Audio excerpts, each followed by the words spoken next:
Well, hello there, and this is Auntie, and I am here on the late night to do my review of 90 Day Fiance the Other Way, Season 2, Episode 19, Fight or Flight. If this is your first time being here, please like, comment, and subscribe to my channel. And to all of my new subscribers, thank you all so much for joining the family. To all of my nieces and nephews who have been here with me for the long haul, thank you all so much for your continued support. If I had to rate tonight's episode, I would rate the episode a C minus. Okay, they up and they down and they all around. But I will rate this episode a C minus. Please let me know down in the comments section what you would rate this episode. Let's go ahead and without further ado, let's get into this review. So the first couple that I want to talk about is Deavan and Jihoon. As we begin this episode, we see Jihoon in the kitchen making the baby bottle and just being a super phenomenal dad. Jihoon has stepped his game up and he is doing what he needs to do as a responsible husband, son, and father. I noticed that the other little that the baby won't there, so I guess maybe she was at school. But we see Deavan laying in the bed, and of course, she is recovering. We find out from having a miscarriage. Now, we all had heard that she was indeed pregnant. Of course, she blasts all her stuff on social media. And so we had already heard that, she was pregnant and had had a miscarriage. And so these are the days after such I was about to say something shady, but I'm going to save my shadiness for another day. So, anyway, she is basically telling Jihoon how much of a wonderful father he is, how he has really stepped his game up, how she feels closer to him than she ever has before, and that this was devastating. He is being the sympathetic, empathetic husband that we all have come to see. And so it really makes you, like, for real, second guess a lot of the things that she has been out on social media in the last couple of months talking about. It really does make you question it, because I'm like, we see, for with our own eyes, what the camera lens is allowing us to see, and we're not seeing this guy that she has been talking about. It's quite contrary to what she's saying. It's a total contradiction, because we really see him working and then coming home and taking care of her and taking care of the baby and just simply point blank and just doing what he's supposed to be doing. Later on, we see that the mom, Jihoon's mom, comes over because you know, they're going to be going out for the day. And so she says that she is not going to be able to understand a lot of what the mother's going to say to her or whatever, but she's excited for the day. And so they go to a museum with one another, and the museum is quite fascinating. I've never seen anything like it in my life. They walk around the museum and they're looking at, the different things. I guess past, present, and future for South Korea. And she indicates that she is into that and that she reads books. Excuse me, y'all. She reads books about South Korea, and I find that very hard to believe. In my opinion, I just don't see her picking up not even a cooking book. a book full of recipes. I just don't see her as the reading type, but that's what she says she does. So, okay, whatever. I would suggest that she pick up some books on parenting. But anyway, so they're walking around the museum and they're doing what they do with the woo woo woo and the boop boop boop, and they get to a South Korea home and they see the toilet and the mom squats down, you know, in the toilet, and starts, pushing and everything. And it's hilarious. And the mom is just in a really good mood. She said the reason why she wanted to do this is because she wanted to be there for her during this time that she is going through. And so I thought that was just fantastic of the mom. And so they make a decision to have a seat and chat. And the mother, tells her in so many words, I am, trying to be supportive. And I would like for us to change our relationship with one another. And I'm hoping that you will meet me there.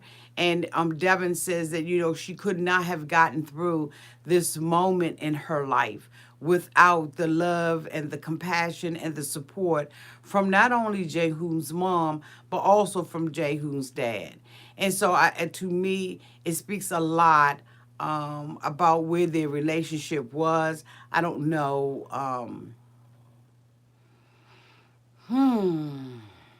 I better leave that alone. The next couple that I want to talk about is Tim and Melanize. Tim's storyline is really boring. I don't know if a lot of you all are enjoying Tim's storyline, but it to me is just cycling the same thing over week after week. We looking at the same old bull crap, right? And so the two of them, are had already had a discussion that when the mother and the auntie came, that she was not going to stay in the home.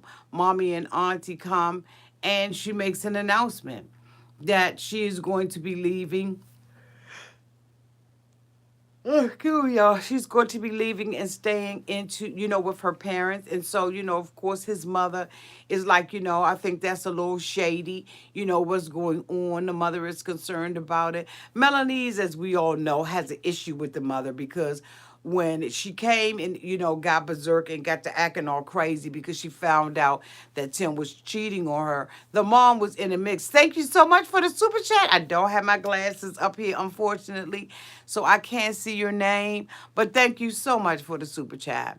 And so, the mom is like, this is shady. Why isn't she staying at the house and everything? The mom can read through the bull crap. And we can, as moms, we can read through all the la la and the foolishness. And the mother really has. As I said, Melanize is upset because, the mother was going to call the police on her.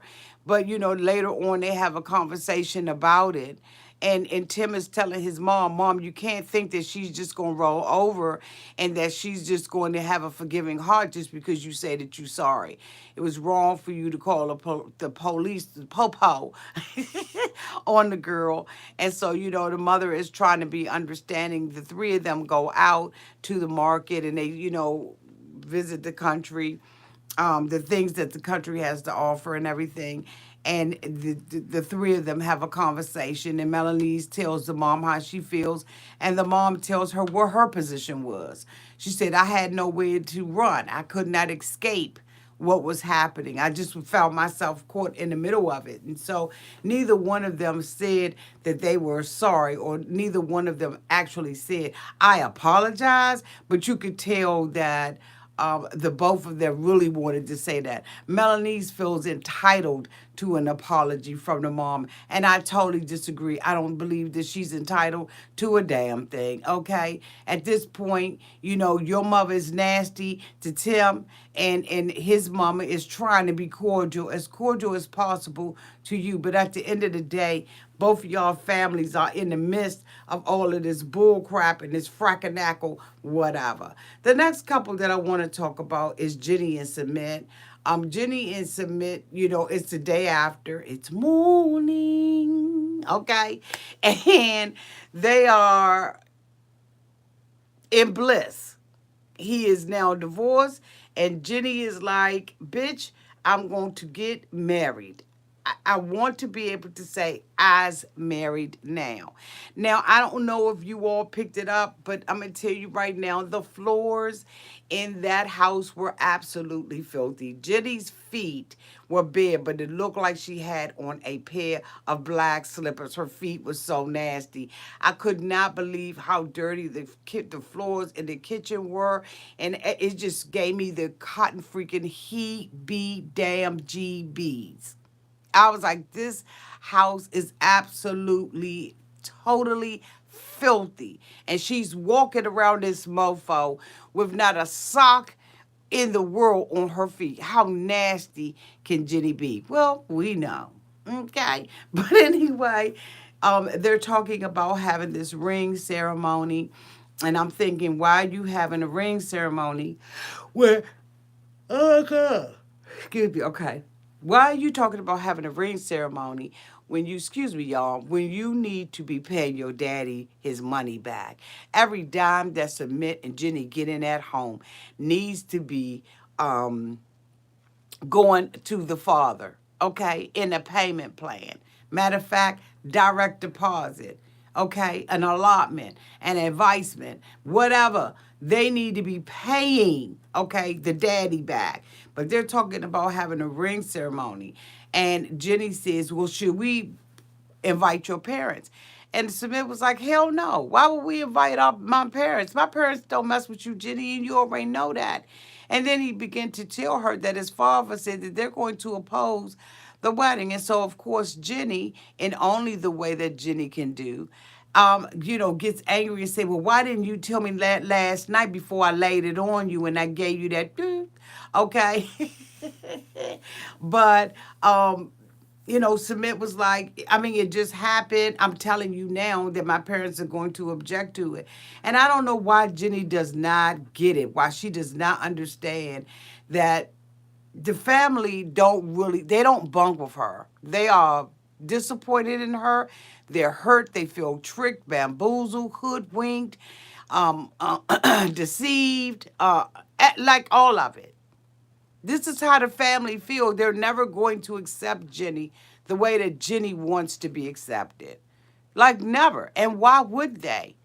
Okay? Now, whether or not he was having problems in his marriage or not is besides the point. The point is that you came into the house under false pretense, okay? You came in there faking like you was an international exchange student when the whole time, Jenny, okay, we ain't even gonna go there. Just back up off of it, Auntie.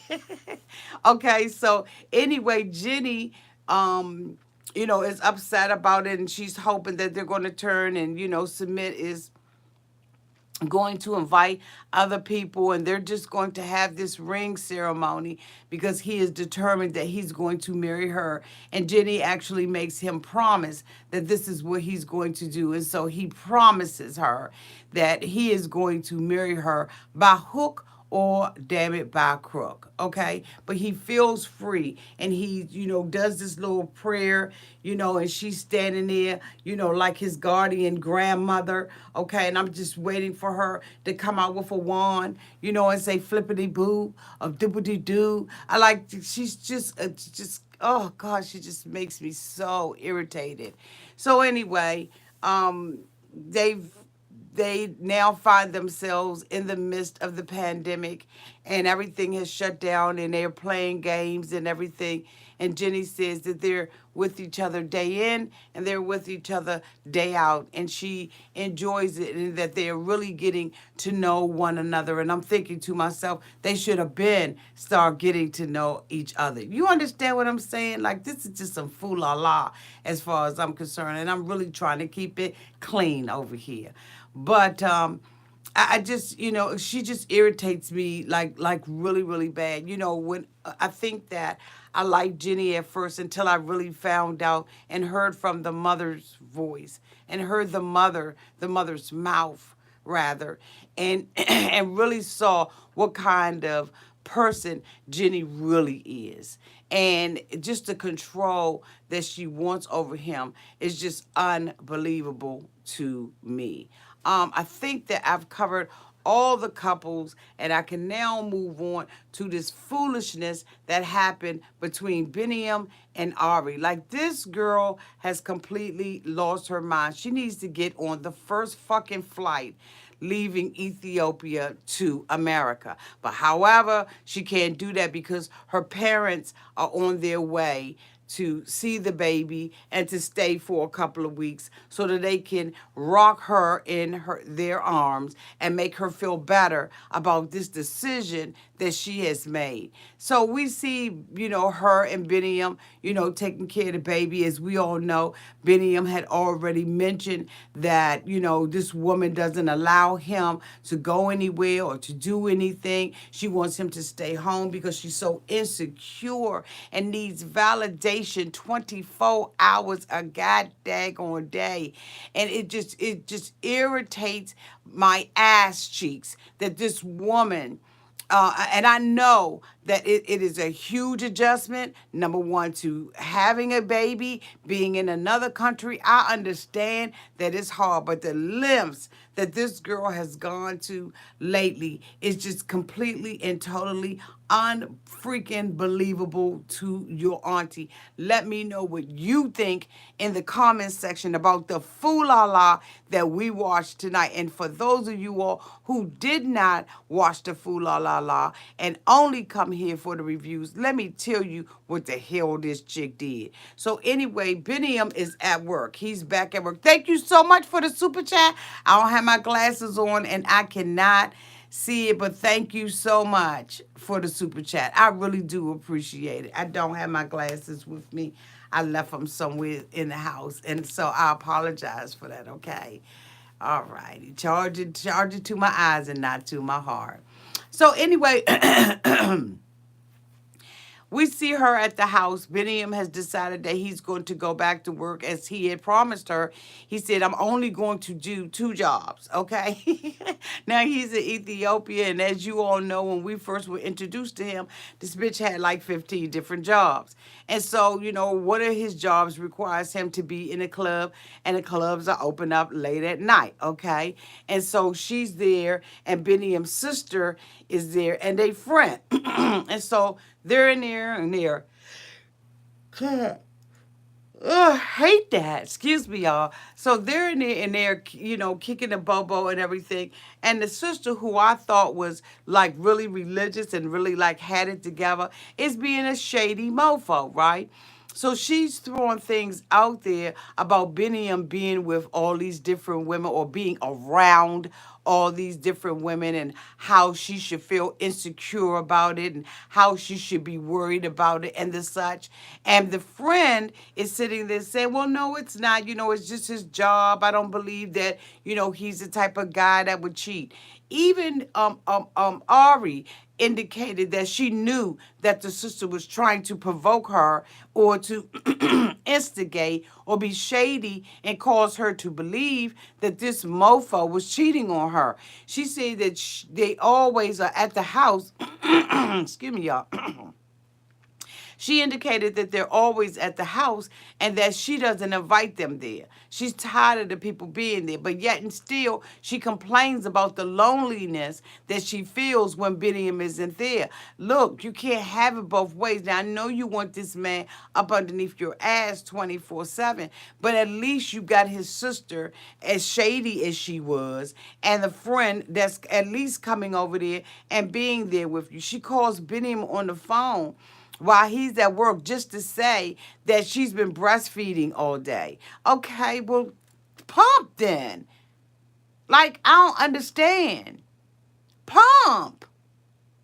Then you don't have to sit there with that baby on you. Or like, what in the hell? Then, here's the thing. He done already told her ass that she's not eating enough for the baby to be able to get all of the nutrients out of her breast milk. So perhaps if the bitch will eat some food and do as he asked her to do or suggested that she do, maybe the baby will get fuller. Maybe you need to, if the baby is at the point now where you, well, no, it's still a little baby. But, I mean, pump. So that he can be able to assist you when he's there. And so when he's not there, you feel like you done got you. I mean, damn it, there's ways of doing this. But this girl, if nobody's writing out a roadmap for her or walking her through the whole process, she can't think on her damn own. It's so pathetic to see this woman, this American woman, act like she is just a piece of porcelain and her ass is going to break if you bump the table hard. I'm so sick of this girl, I don't know what to do. Biniam has a life at this point. Yes, he wants her to be there. He wants the baby. He wants this family. He wants this life. But nobody wants to be imprisoned to Ari's insecurities. Like, God damn, get it together, girl. It's so embarrassing as a woman for her to act this way. And then the next time we see her ass, she's all in an uproar, snatching mofo cell phones. This girl's parents are about to come. Now she wants Biniam to kiss her ass. She wants to project to her family that, you know, this relationship is girl, goddamn. She wants to project to her family that everything is okay and that she's made the right decisions. And maybe she hasn't made the right decisions. And this is why she is going through all of the bull crap that her ass is going through. It is absolutely pathetic, y'all. I'm trying to tell you.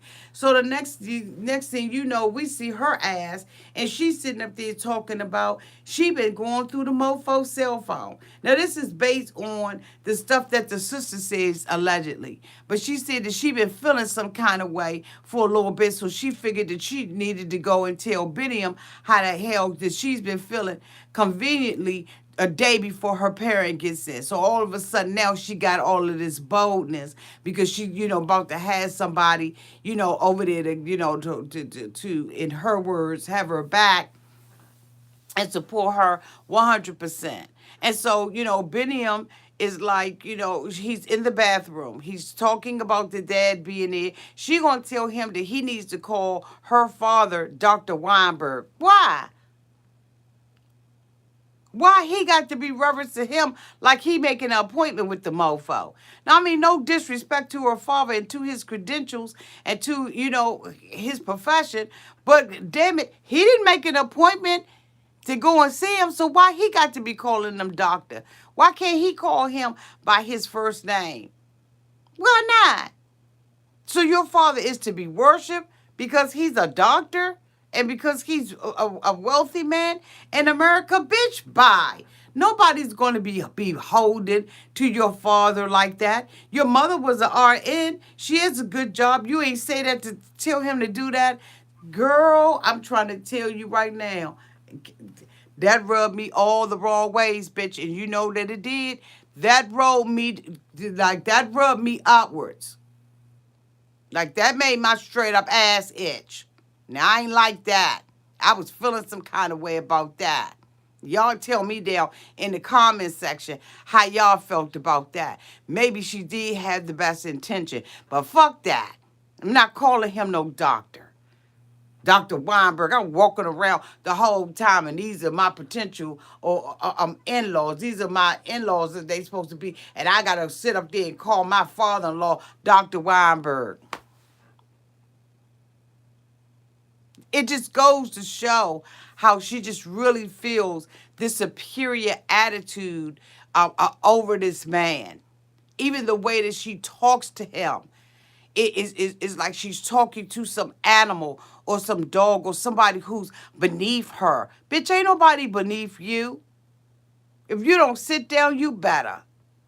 So now he's already intimidated about meeting the parents because, of course, we know he doesn't have his parents and they're coming from the United States. She probably done boosted them up. So this mofo's nervous, okay? And he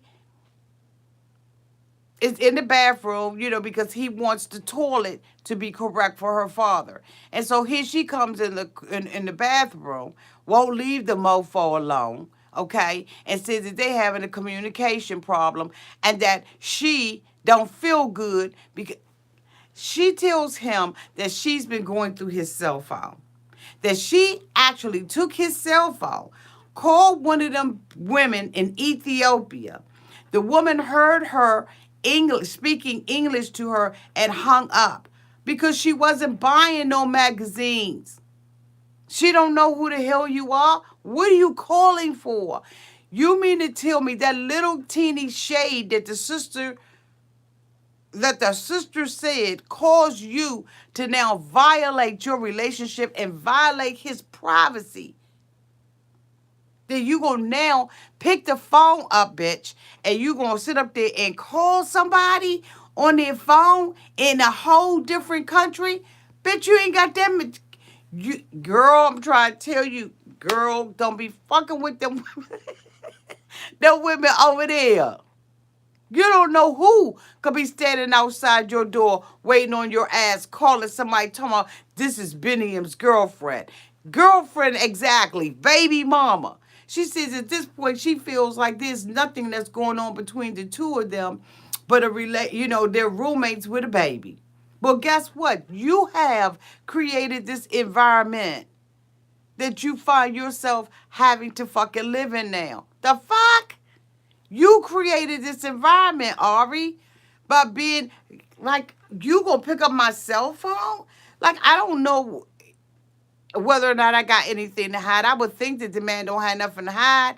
So now he's sitting up there and she said, you don't talk to me. You don't spend time with me. You come home from work and you're tired. People that work 2 and 3 jobs a day should not come the fuck home and be tired. Like, he has no right, after working all day and working all night and helping her with the baby, he don't have a right to come home and be tired. Maybe I'm missing something. Maybe it's me. Y'all let me know if it's me. Maybe I'm cuckoo for fucking Cocoa Puffs. But I don't think so. I think he has a right to come home tired. Mentally, physically, emotionally, spiritually, it's a mo. When you got to deal with somebody that is just leeching onto you and can't breathe, fart, or anything else unless they you up. Girl, bye. So anyway, Biniam is sitting there, his phone, he goes and she asks Biniam for his phone. She accuses him basically of cheating. She tells him that she doesn't trust him, like at all. Like she doesn't trust him. She literally said those words. He said, why? Since when did you start distrusting me? Is it because my sister said something? Is it because I have a job? She's mad and jealous because he gets to go out. Matter of fact, I forgot that Sumit said that he was afraid of COVID because he's diabetic and Jenny is old. So anyway, he's sitting there with his phone in his hand. She says, give me your phone. He says, no. She said, you are such an asshole.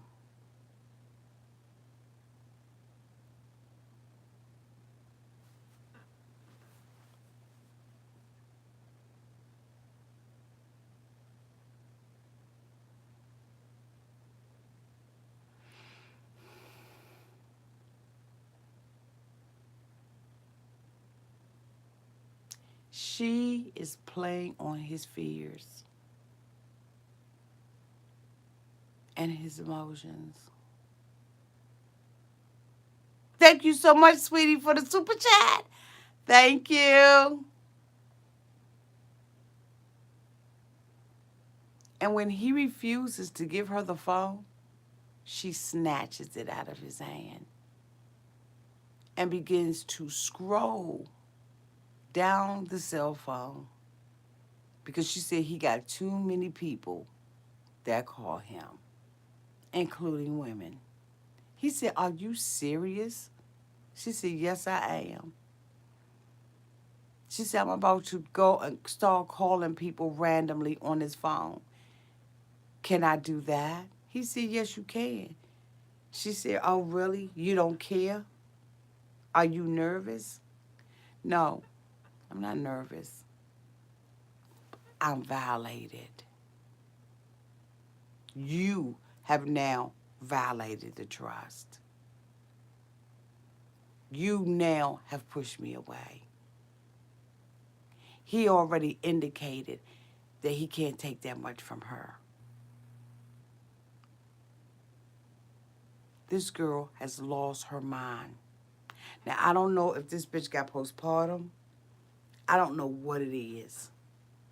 But this is totally a deflection.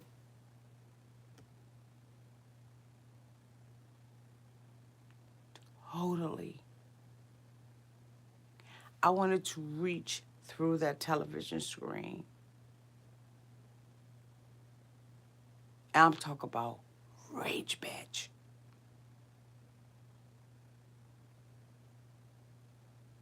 So now she's all but accused him of cheating on her because he's working in the club.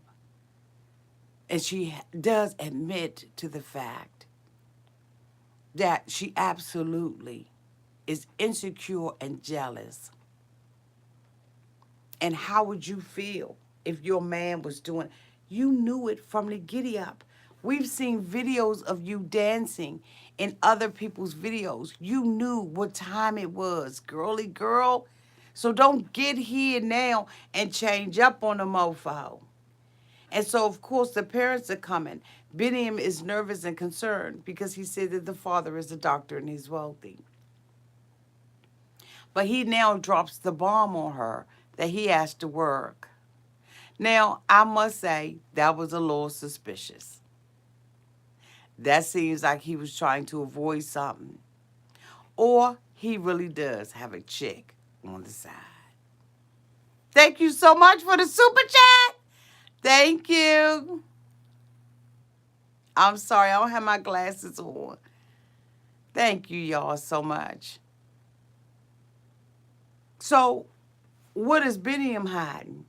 Because the story did make sense. Biniam is in the car. They're riding over to put her in a hotel so that he can go and get in another little Uber and drive to the airport. And so he tells her in the car, I'm sorry, I forgot to tell you that I got to work. Is it all right? She said, no, it ain't all right. My parents are coming here, and you mean to tell me you didn't take off for the night? This is embarrassing to me. Now, I must say, I did understand her position. I really did understand her position. I did.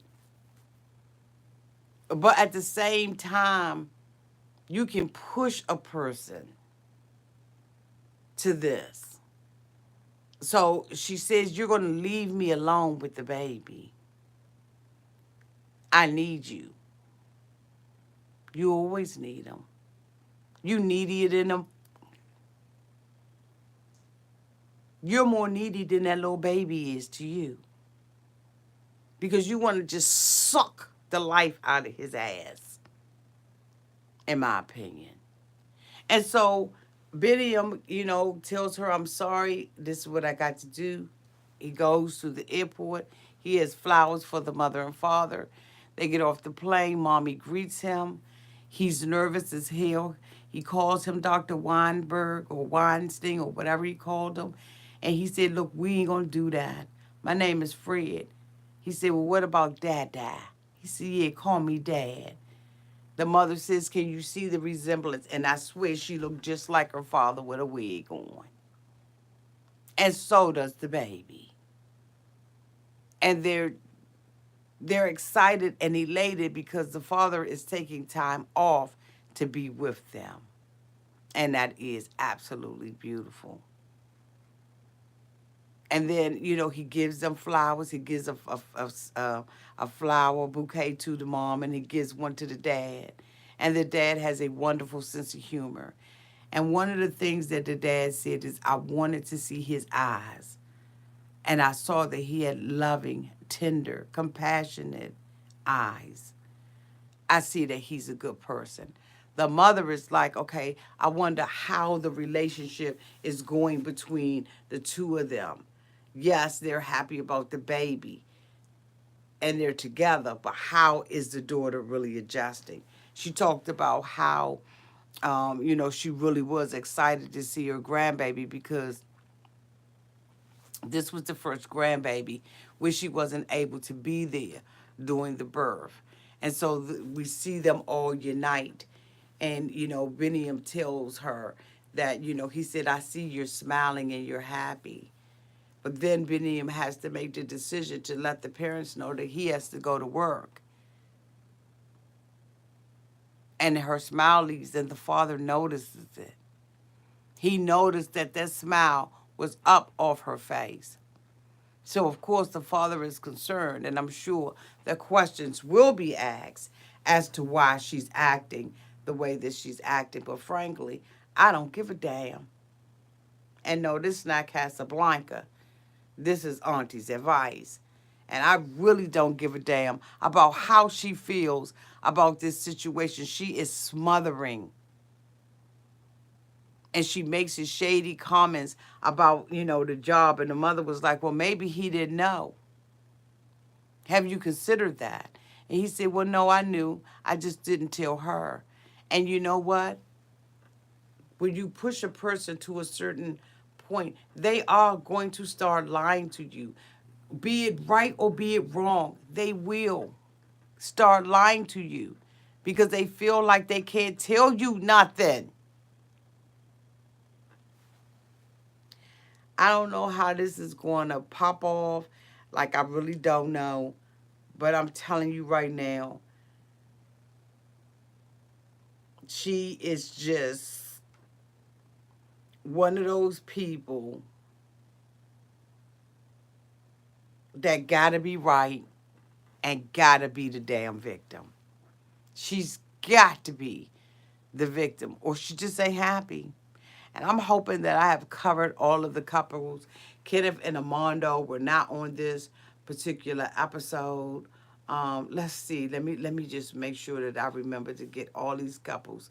So I did Deavan and Jihoon,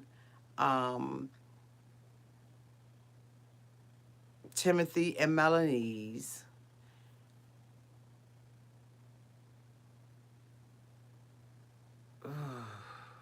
God, I'm hoping I did every one of these couples. God, did I do these couples? I think I did. I think I did. I think I covered all of them. What you say? What does that say?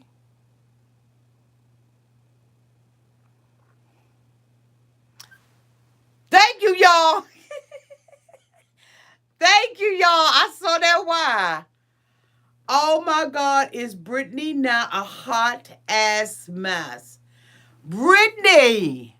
Okay, so of course we all know that Brittany is on her way to Jordan. She's riding in the car to the airport with production indicating that she is not going. But then she says, you know what? No, I'm going to go. Because my girlfriend Angela's going to be Google me, y'all. God. My girlfriend Angela is going to be meeting me there. She's already bought her a ticket, and we're going to turn this into a fucking girls' trip. Duh. I don't think Jordan would be a girls' trip. Okay, but okay. So she decides that she's going to go there.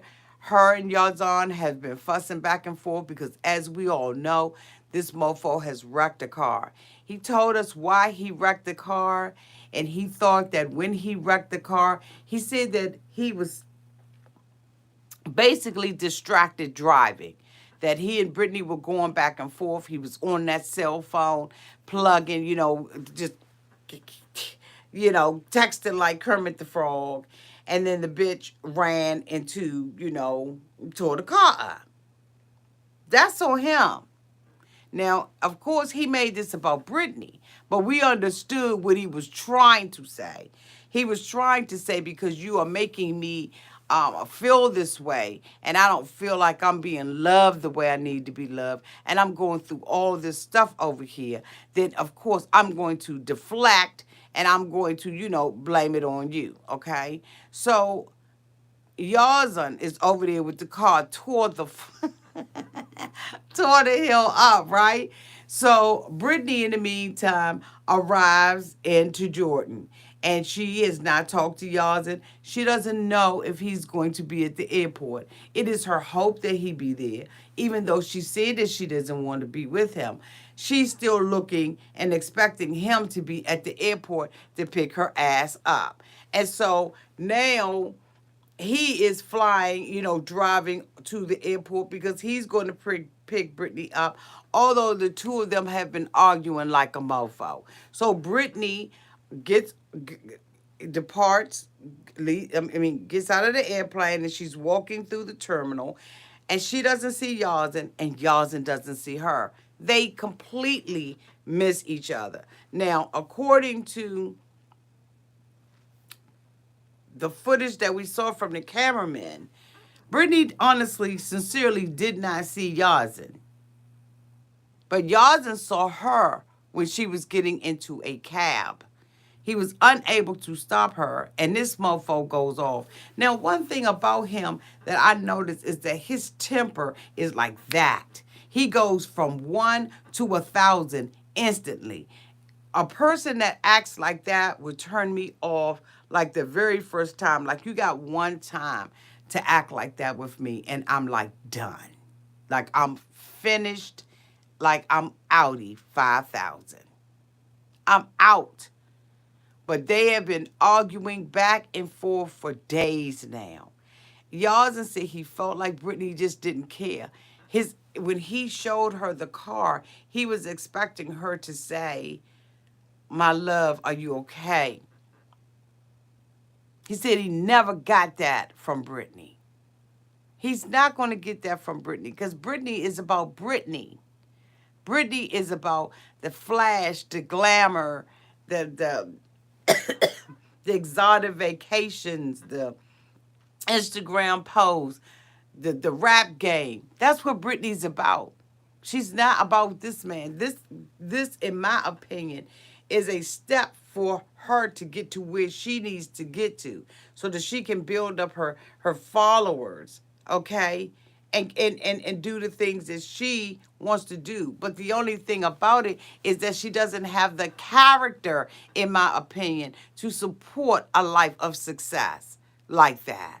You gotta have character. And Brittany does not have any damn character. I'm sorry. I'm sorry. She just doesn't have the character to back and support that lifestyle.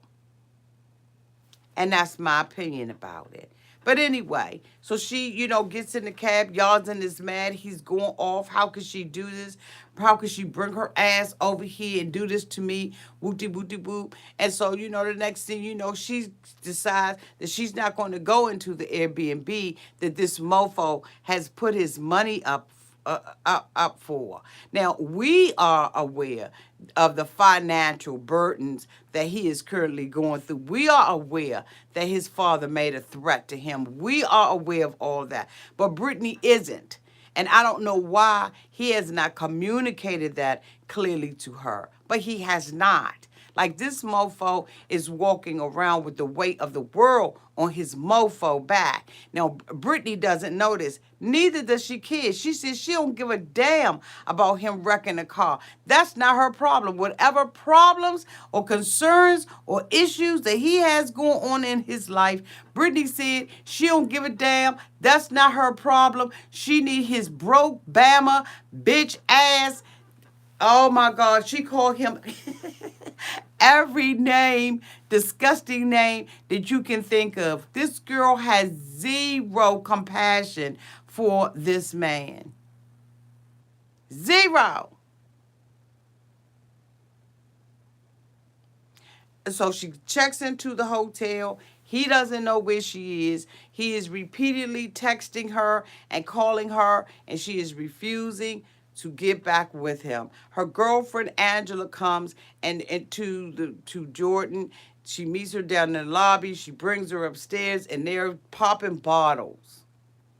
And she's telling her girlfriend how much she just don't give a fuck, how she has no intentions of seeing Yazan. She don't care anymore. She broke up with him and all this. And the girlfriend was like, what?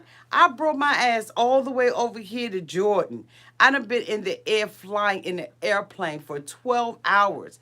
I'm gonna meet Yazan. You need to get this together. Brittany shows her girlfriend Angela the picture of the car. She reacted in the way that Yazan expected Brittany to.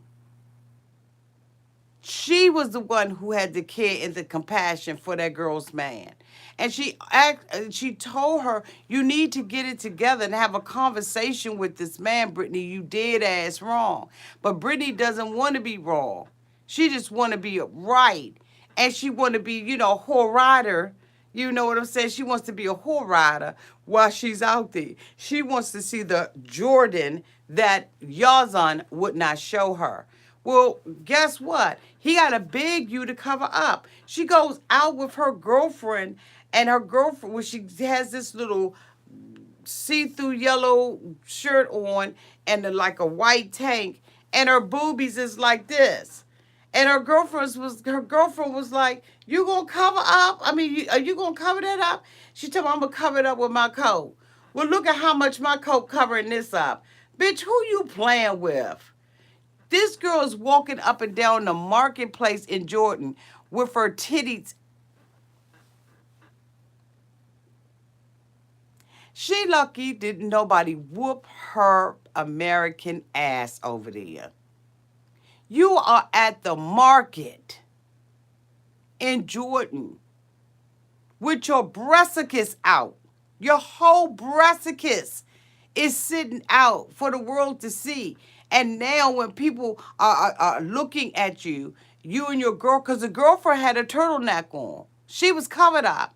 She respected the religion. She respected the culture. Brittany has no respect. Therefore, you can't receive any respect, Brittany. That's why you and Yazan have the complex relationship that you have, because there's no mutual respect. Nobody's giving and nobody's getting. No, none of y'all. You don't have any respect for the culture. You walking in the market with your breasticus out, and these people are looking. And one guy says sin. She turns to him and said, you're sin. He was shocked that she knew what he had said and understood the language. But see, anything that she felt was going to be a read, she was going to make sure she was going to be able to read back. But she don't know anything else about the culture. She don't understand anything else about what Yazan is saying or what's going on. But she knew when a bitch said that she was sin.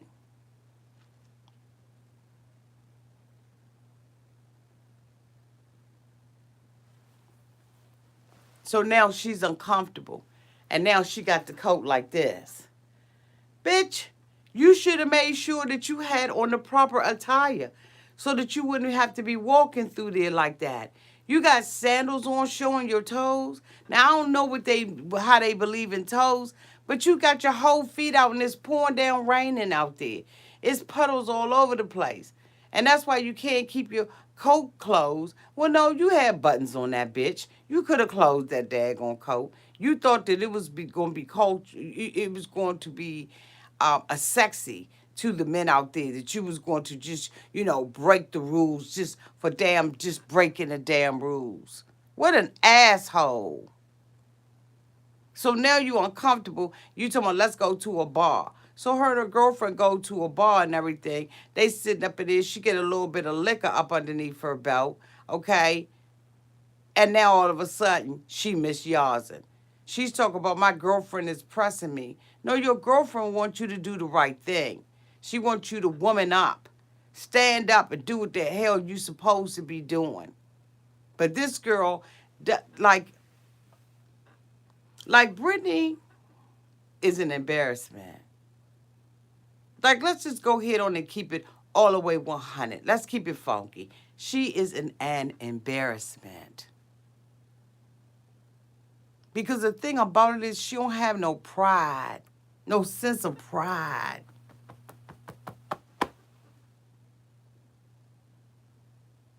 No self-respect. None. Represent our country better than that.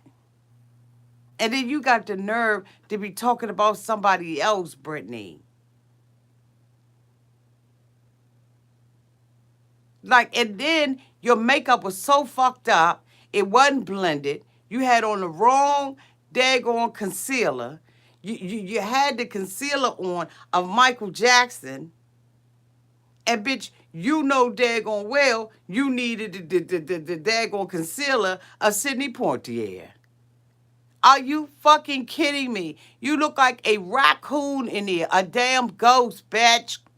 You look like you had a mask on. That damn concealer and that raggedy, cheap ass, wet and wild, dollar store ass blush you had on, and your eyebrows look like you put them bitches on with a Sharpie, and you sitting over there laughing and joking, and with your little cheap ass yellow shirt on, you look on a hot ass mess. You got a summer outfit on in the bottom and then a winter coat on. Bitch, what the hell is going on? And then you got them braces in your mouth looking like you just trying to pull all your fangs back from the days when you was a fucking vampire. You oh, and you got your makeup fucked up. You didn't take a flash. That's makeup 101. They tell you take a picture before you leave out. Take a picture and see if you're messed up. Because I'm gonna tell you right now, those was no matches. Bitch. And you looking a hot mess talking about somebody, and your cornrows was raggedy. Your cynical leaves look like fig leaves, bitch.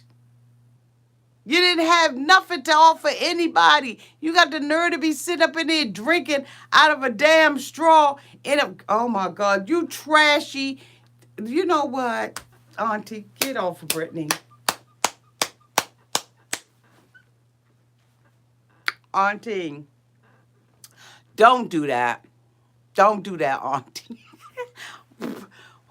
Pull back, Auntie. Auntie, pull back. It's some stuff that I want to say and I could say about that girl when she is sitting up there looking a hot ass mess like that. Casket motherfucking ratty. Crayola face drawn mother. Cheap cynical leaves at home crocheted as hairdo at. And you got the nerve to be in Jordan, misrepresent. I looked at the girlfriend's makeup. It was flawless. Because the girlfriend got the makeup on that she need to have on. And you got this Crayola walk on your daggone, look like you got some daggone crayons on your, with,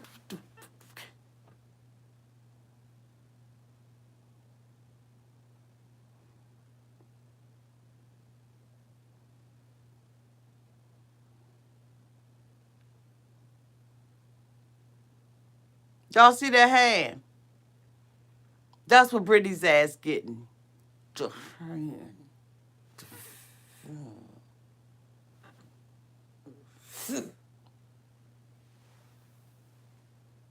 She don't have a right to talk about anybody. Looking a hot, ratchet ass mess.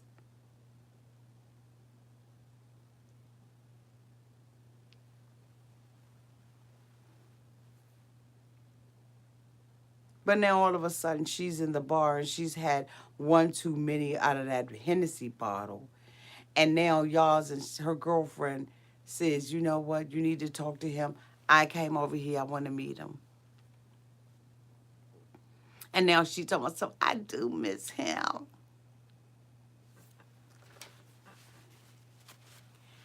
I do miss him. With her concealer looking like this, bitch. I miss him.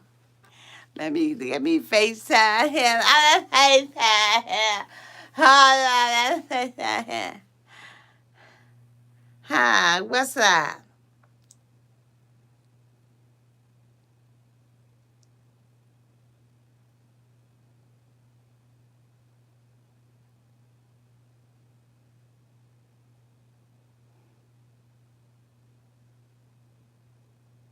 For real? This what we doing? Now she tells him to come and pick her up. He tells her to send him the location. The girlfriend said, I think you need to go ahead on and push back off that bottle. And she sips and gets more alcohol in her because she's a punk ass. So now she gonna try to make it all about I'm drunk. And so what I say and what I do, I can't be held responsible for it because I was drunk. I didn't know what I was saying. Oh no, Brittany, we know that game. We know that game. Thank y'all so much for telling me that I have forgotten about her ass. Because I truly did. But this is the conclusion of my review. Thank you all so much for coming out tonight. Yesterday, I did a video on my Auntie's Advice channel for women, and it was flagged, and so the video is gone. But tomorrow, be looking out for me to do my video on Love After Lockup. You got to be here so we can get us a little good kiki and a laugh off of that. Thank you so much to everybody who super chatted. Thank you so much to my moderators,